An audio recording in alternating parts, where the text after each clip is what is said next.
Hey guys, welcome back to The Readers. I hope you are having an amazing day. Let's get right into the stories. The first one is an entitled people's story. Some background: I live in a condo building in a busy part of the city. When I bought the place 5 years ago, I also purchased a designated parking space in the building's underground garage. It cost me an extra $40,000 on top of my mortgage, but in this city, having a guaranteed parking spot is worth its weight in gold. Street parking is nearly impossible to find, and the few public lots nearby charge astronomical rates.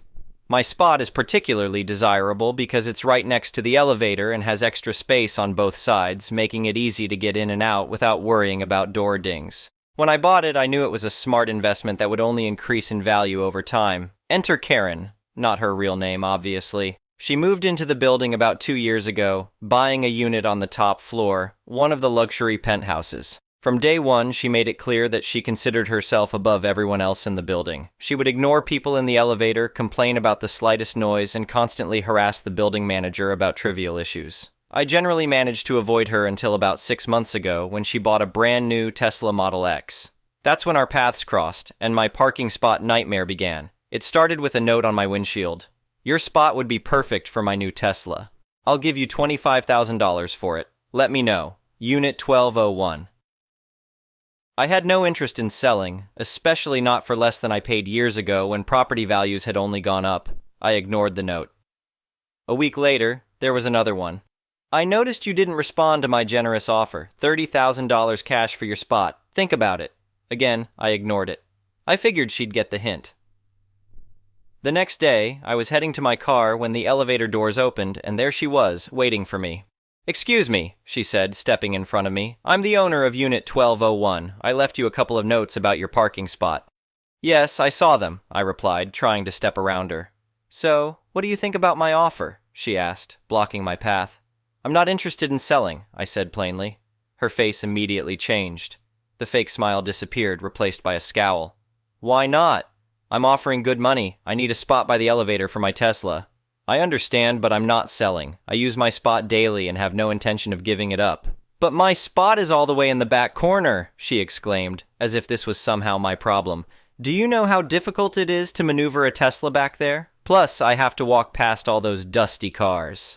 "I'm sorry, but that's not my concern," I said, finally managing to step around her. "You should have considered parking when you bought your unit." She followed me to my car. "Look, I'm on the HOA board now. Things could get difficult for you if you don't cooperate. I'm offering $35,000. That's my final offer." Now I was getting annoyed. "That's less than I paid for it 5 years ago, and it's worth much more now, but the price doesn't matter because it's not for sale, and are you threatening me?" "It's not a threat," she said with a smirk. "Just letting you know how things work around here. I get what I want, one way or another." I got in my car and left, fuming about her entitlement and veiled threats. I hoped that would be the end of it, but I should have known better. The next day, I came down to find her parked in my spot with her Tesla taking up every inch of the space. I immediately called the building manager. "Oh, Miss Karen from 1201? He said with a sigh. "She told me you agreed to switch spots temporarily while she had some work done in her area of the garage. That's not true?" "Absolutely not," I said. "I never agreed to any such thing." The manager apologized and said he'd have her car towed if she didn't move it immediately. Within 20 minutes, Karen came storming down to the garage, phone in hand. "How dare you try to have my car towed?" she shouted as soon as she saw me waiting by my spot. "How dare you park in my spot and lie about it?" I replied calmly. "I was doing you a favor," she said. "I wanted you to see how much more sense it makes for me to have this spot. My Tesla deserves to be showcased by the elevator, not hidden in the back." I just stared at her. "Move your car, now." She eventually did, but not before warning me that this isn't over.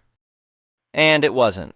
Over the next few weeks, I experienced a series of coincidences. My car was keyed. Someone spilled coffee on my hood. The building's security cameras conveniently malfunctioned during these incidents. I couldn't prove it was Karen, but I had my suspicions. Then came the HOA complaints. Suddenly, I was receiving notices about violations I'd supposedly committed: excessive noise, improper trash disposal, unauthorized modifications to my unit, all completely fabricated, but each required me to defend myself to the HOA board, where Karen sat smugly watching me waste my time. After the third fake complaint, I confronted her in the lobby. "I know what you're doing," I said. "It's not going to work. I'm not selling you my parking spot." She laughed. "Oh, you will. Everyone has their breaking point. I'm just helping you find yours." That's when I realized I needed to document everything. I installed a dash cam in my car that activated on motion detection. I kept records of all the false HOA complaints. I even set up a small camera facing my parking spot, checked with the building manager first to ensure it was allowed. Sure enough, 2 days later, my camera caught Karen accidentally scraping her purse along my car, leaving a long scratch. The dash cam also captured her keying my passenger door the following week. I took the footage to the building manager and the non-Karen members of the HOA board. They were appalled, but also a bit intimidated by Karen, who had apparently been making their lives difficult too. They issued her a warning but didn't want to do much more, fearing she'd cause even more problems. That's when I decided to take matters into my own hands. If she wanted my parking spot so badly, I'd find a way to use that desire against her. Around the same time, I learned something interesting from another neighbor. Apparently, Karen had an ongoing feud with another resident in the building. Let's call him Rick. Rick owned the other penthouse unit and had been Karen's rival since she moved in. They'd argued about everything from hallway decorations to the temperature in the shared penthouse lobby. The best part? Rick drove a lifted Ford F-350 Super Duty truck that he loved more than anything, and Karen absolutely hated it. She'd tried multiple times to get it banned from the building for being too large and not luxury enough. An idea started forming in my mind. I approached Rick at the building's holiday party, where he was deliberately standing as far from Karen as possible. "Hey, I've noticed you and Karen don't exactly get along," I said after introducing myself. Rick rolled his eyes. "That's putting it mildly. The woman is a nightmare. She keeps trying to get the HOA to create a luxury vehicles-only rule for the garage just to target my truck." I smiled. "What if I told you I could help you annoy her while also solving a problem for myself?" Rick was intrigued. I explained Karen's obsession with my parking spot and her increasingly aggressive tactics. "So, here's my proposal," I said. "I'm going out of town for work for the next 3 months. I could use some extra cash, and I'd be willing to rent my spot to you for a reasonable rate. Your truck would be right by the elevator, in full view of everyone coming and going, including Karen." Rick's face lit up with a mischievous grin. "That's diabolical. I love it. How much?" We agreed on $400 a month, a fair price for both of us. I made sure to check our building's bylaws first, which allowed owners to rent their spots to other residents on a temporary basis.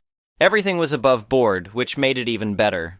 The day before I left for my work trip, I moved my car to a secure long-term parking facility across town. Rick immediately parked his massive mud-splattered truck in my spot, making sure to center it perfectly next to the elevator.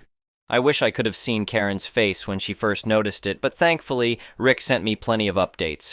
Apparently, she stormed down to the building manager's office, demanding that the monstrosity be removed from her spot. When the manager explained that I had legally rented the spot to Rick while I was away, she reportedly turned so red that he was concerned she might need medical attention. Karen then tried to outbid Rick for the spot, offering him $600 a month to park elsewhere. He declined, telling her, "It's not about the money, the view from here is just too good."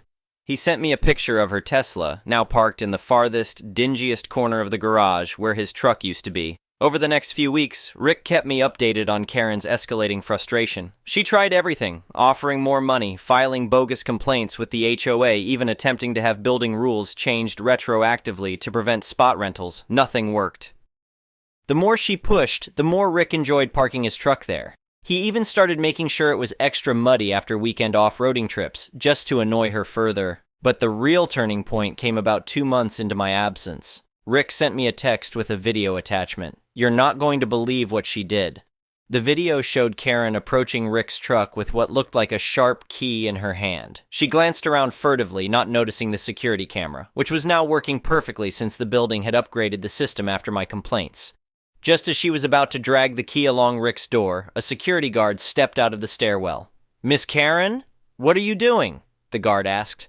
Karen jumped back, quickly hiding her hand in her pocket. "Oh, I was just checking if this vehicle was leaking oil. These big trucks are so bad for the environment, you know." The guard didn't look convinced. "I see. Well, I'll note your environmental concerns in my report, along with this security footage." Karen stormed off, but the damage was done. Rick filed a police report for attempted vandalism with the security footage as evidence. While the police didn't arrest her since she hadn't actually damaged the truck, they did issue her a warning. More importantly, Rick used the incident to file a formal complaint with the HOA board. This time, with clear evidence and the police report, the other board members couldn't look the other way. They called a special meeting to address Karen's behavior, not just toward Rick and me, but toward everyone in the building. During the meeting, which Rick recorded for me, several other residents came forward with their own stories of Karen's harassment, intimidation, and entitlement. It turned out she had been making everyone's lives miserable, not just mine. The board voted to remove Karen from her position, citing ethical violations and conduct unbecoming of a board member. They also issued her a substantial fine for attempted vandalism on building property and placed her on probation. Any further violations could result in legal action by the HOA. When I returned from my work trip, Karen was noticeably subdued. She avoided eye contact in the elevator and no longer parked her Tesla anywhere near my spot. Rick reluctantly returned to his old parking space, but not before taking a final photo of his truck in my coveted spot, just to remember the good times. The best part? About a month after I returned, I received an official letter from the HOA. Due to multiple residents' complaints and increasing property values, they were reassessing all parking assignments in the garage. As part of this process, they discovered that my spot's value had significantly increased. It was now appraised at $65,000. The letter included an offer from the HOA to purchase my spot at full appraised value for use as a visitor parking space. I had the option to accept or to be reassigned a comparable spot in a different location, along with appropriate compensation for the difference in value. I chose the second option and was assigned a spot that, while not next to the elevator, was actually more convenient for me, closer to the exit ramp, meaning I could get in and out more quickly. Plus, I received a check for $20,000 to cover the difference in appraised value. The icing on the cake? Karen's parking spot was also reassigned in the shuffle. Her new spot, the absolute furthest one from any entrance, in the darkest corner of the lowest level of the garage. Apparently, the HOA took into account resident behavior when making the new assignments. Last week, I passed Karen in the hallway. For the first time since I'd known her, she looked defeated. No dirty looks, no snide comments, just a woman who finally realized that treating people badly has consequences. Meanwhile, Rick and I have become good friends. We meet up for beers occasionally, and he never fails to bring up how his truck's brief residency in the coveted spot was the highlight of his living experience in this building. As for me, I'm $20,000 richer, have a more convenient parking spot, and no longer have to deal with Karen's harassment. Sometimes you just have to let entitled people dig their own graves. The moral of the story? Don't mess with someone's parking spot, especially when they have creative problem-solving skills and access to a guy with a giant truck. Edit. Wow, I didn't expect this post to blow up like it did. Thanks for all the awards and supportive comments. A few people have asked for updates, so here's what's happened since I posted. 1. Karen put her penthouse on the market last month. Rumor has it she's moving to a building with valet parking. 2. Rick was elected to the HOA board in Karen's place. His first proposal? Better security cameras in the garage. 3. The building manager sent me a thank you card for helping restore peace to the community. Apparently, complaints are down 70% since Karen's removal from the board. Sometimes justice is sweet and comes with a parking upgrade. The next one is a Malicious compliances story. For some background, I used to work at a family-owned pizzeria in my hometown. At the time this story took place, I had been delivering food for them as well as picking up the odd pizza oven shift for close to 8 years. Aside from the owner and 2 of our 3 managers, I was their longest tenured employee. Towards the end of my stint working there, I began to feel incredibly disrespected and undervalued by the owner as well as 2 of our managers. 2 of my regular 4 shifts per week were unfortunately shared with a manager who had started at that job before me, as well as the manager who had started after me. Both of these managers had personal relationships with my boss, and neither of them actually managed anything. Scheduling our shifts was always up to the delivery drivers / waitresses / phone people amongst themselves. We didn't actually have anybody at this pizzeria that functioned as a real manager. Anyway, the manager that had started after me, we'll call her Karen for the sake of this story, had been rudely telling me to fold pizza boxes up for about 4 days in a row. For those of you who aren't aware, when pizza boxes are delivered from wholesalers to pizzerias, they come in stacks of 100 and they don't come folded. There are perforations along the box that make it easy to fold up, but they need to be made into boxes manually. At my pizzeria, it was the delivery people's job to fold the pizza boxes. Anyway, Karen had been rudely ordering me to fold up the pizza boxes for a few days in a row, not once actually asking or saying please. By the fourth day of this, I was fed up with being disrespected by someone who had been working there less time than I had under an imaginary title that didn't even reflect her job duties. Our seating layout consisted of 2 booths that would seat 2 people, so 4 in total per table. We had 1 table in the back that only had 1 booth that nobody used, and 1 large double table with a cornered booth that could fit a party of 10. The delivery guys would sit in the big booth in the back and use the double table to fold up the pizza boxes unless there was a party larger than 4 people that needed the booth. So, when Karen rudely ordered me to fold up boxes for the 4th day in a row, I hatched a plan. I told my delivery partner I'm gonna make so many boxes that they'll never ask me to make boxes again. And I did just that. I folded up enough 12 pizza boxes to fill the entire cornered booth in the back. That wasn't enough though, because when I took the boxes from the booth to the shelf where we stored them in the back room, I had space to make more boxes, so I filled the entire booth again. That wasn't enough either though, because I stored the boxes that were in the booth on the 1 table that no customers used.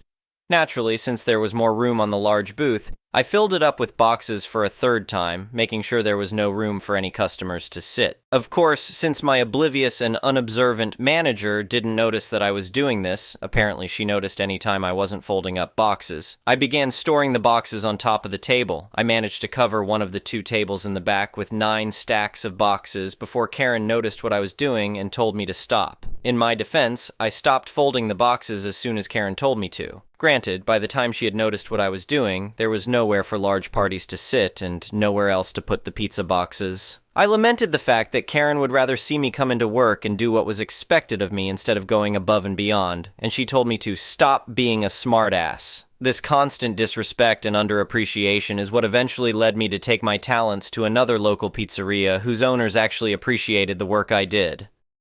The next one is an entitled parent story. My mom always had medical problems resulting into surgeries. If it's for her shoulder, back, knee, those are the ones I can remember, but I think there's more. It was always very intense, like having to help my mom get dressed and do stuff for her. I don't mind helping her do stuff, but the getting dressed part I always felt uncomfortable with. I'm not the best person at this type of stuff. My mom might be getting a hip replacement soon. She said that she needs my help, but thing is, I'll be visiting my husband in April and August in South Korea, so I won't be home. My dad will be home to help, but I don't know if that's enough. I suggested to my mom how about a rehab facility. She said if the doctor doesn't mention it, she won't bring it up, and she expressed to me she doesn't want to go when her family can take care of her. I told her I understand, but the people who work at rehabs can help more in a professional way that myself nor my dad knows how to help in that way. I also used to have back problems, so to this day I'm very careful and I don't want to physically put myself in any type of situation that can hurt my back. Really, I'm not in any good physical condition to help her. I'm not trying to sound oh poor me, but besides a history with a bad back, I'm only 4'11" and weigh 117. I'm not in the best condition to help her the way she would need help. My mom also said if it was me, she would help me because that's what family is for. I told her that I don't expect anyone to help me if I had a medical procedure done and I rather get medical help, because trained professionals can help me recover more than my mom or dad could. Over dinner, my mom was telling me about her hip replacement and she needs my help. I told her I'm not comfortable taking care of her when there's medical professionals that can take care of her. I suggested rehab or a nurse that comes to the house. She said, "Then what happens when I get older? Are you going to send me to a nursing home?" And I said, "If I find that it would be better fit and if there's some way I can't take care of you, then it's something to figure out then." She wasn't happy at all and said that as her daughter, I should feel comfortable bathing her and helping her get changed. I told her I have every right not to feel comfortable, and it led into an argument. She insisted that this is a part of life and daughters are happy to take care of their mothers, and I said, everyone is different. I said to her that she sent her mom to a nursing home and she said the nursing home killed her mother and it's all a rat hole. I said, they aren't all like that, and maybe grandma died from other reasons. She then threw it back at me and said, I can't believe I have such a mean, horrible daughter. I went completely quiet and said, you have a son too. How is he going to help? She said it's the daughter's responsibility to help and doesn't expect my brother to do this stuff. For some background, my husband is in South Korea as we're waiting for a visa that takes 1.5 years. I could have moved to South Korea, but I felt like life would be better here, but also, with guilt from my parents, I thought life would be better here. During the argument, I said I should have moved to South Korea. My mom continued to scream and told me not to threaten her with that. But really, I gave up being with my husband in South Korea to live this life. I have a history with depression, and I don't want to get into how deep it is. I'm not looking for, oh, poor me, but I went to my room and I overheard my mom telling my dad to check on me in case something happened. He said, no, I'm not going to do that. A part of me was hoping my dad would open the door to see if I was okay, but I guess I'm completely wrong to assume that. It's like we're not even at this point of life yet where she's old and needs this stuff. Yeah, she's in bad physical health, but she's only 65. I don't know what to do if I'm wrong for any of this. I can't believe I gave up being with my husband and only see him 3 times a year for this. I don't know why my brother is excused from this, but I'm expected to be the helpful for suggesting to my mom she should go to rehab after a medical procedure. Thank you for watching. I would really appreciate it if you could like the video and subscribe to our channel if you haven't already. We'll see you again tomorrow.